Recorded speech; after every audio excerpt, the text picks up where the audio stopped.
So everyone right now needs to make sure that they have a piece of paper and some crayons or markers, something for coloring and drawing with.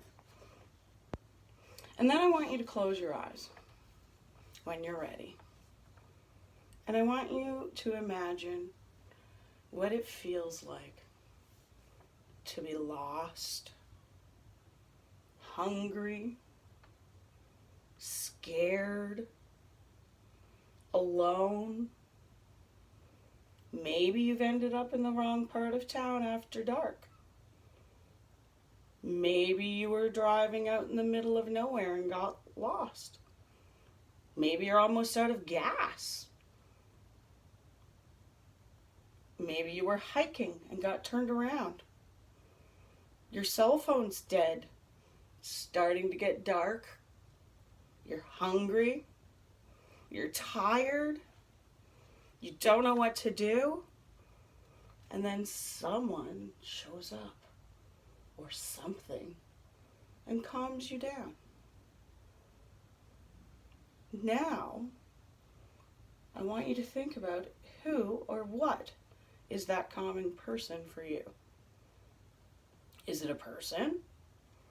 Is it an animal? Is it an object? Is it a religious figure? What characteristics do they have? What's their personality like?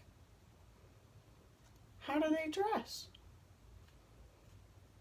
How do they move? What do they say? Now draw them.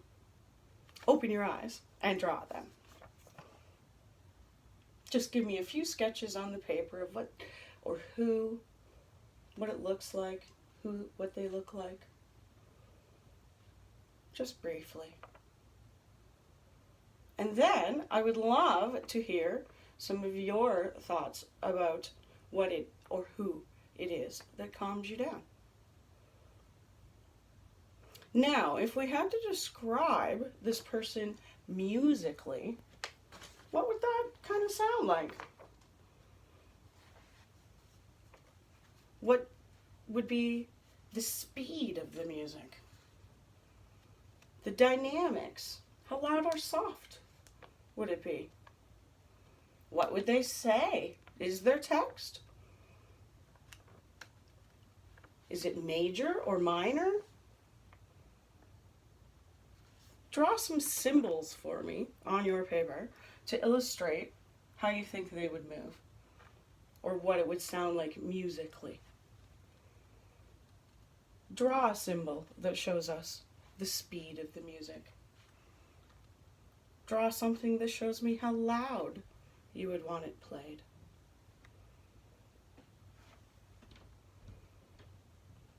And then I can take a few of your papers and interpret your symbols at the piano or with my voice, and we'll see what some of that might sound like. And some of you are welcome to demonstrate as well. So all of these things that we've been thinking about musically are things that composers think about when they're composing an opera. So today we're going to discuss Humperdinck, Engelbert Humperdinck's Hansel and Gretel. Hansel and Gretel is a well-known story, and Humperdinck's sister, Adelaide Vetta, wrote the play for the family to perform. She used the story of Hansel and Gretel, which was a fairy tale written by the Grimm brothers. She asked her brother, Engelbert, to make some music for the play. It was a success, and he decided that he would develop the whole idea into an opera. This turned it,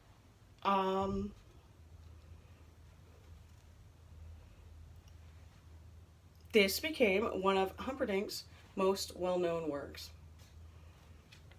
In German folklore, the woods are very dangerous and magical.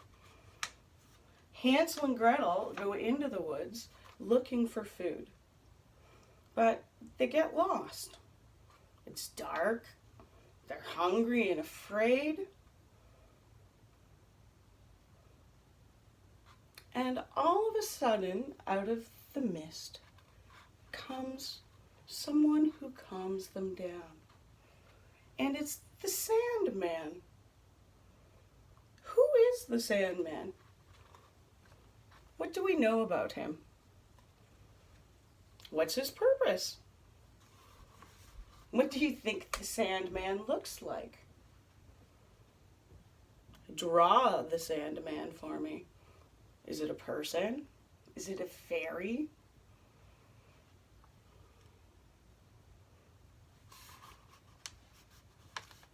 Maybe show me some of your pictures.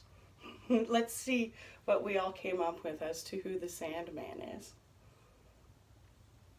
In this version of Hansel and Gretel, the Sandman comes to calm the children and to put them to sleep. Humperdinck uses tremolos at the beginning to create a magical atmosphere. And if I had a piano right here, I would show you what tremolos sound like. He uses a slow tempo with descending lines to create a calming effect. And I will demonstrate that for you as well. Some of these slow descending lines are leitmotifs. And leitmotifs are associated with certain characters or themes, and they reappear in other parts of the opera. So he also instructs the singer to use a mit feiner zarter Stimme, which means with a fine, delicate voice. The text that Adelaide chose and wrote is also very calming for the children. Und gar nichts argsinnig. I wouldn't think of harming you. Euch kleinen lieb ich innig. I love you little ones dearly. Schlaft in sanfter Ruhe. Sleep in gentle peace. Gar holde Träume bringen euch die Engelein. The little angels will bring you lovely dreams.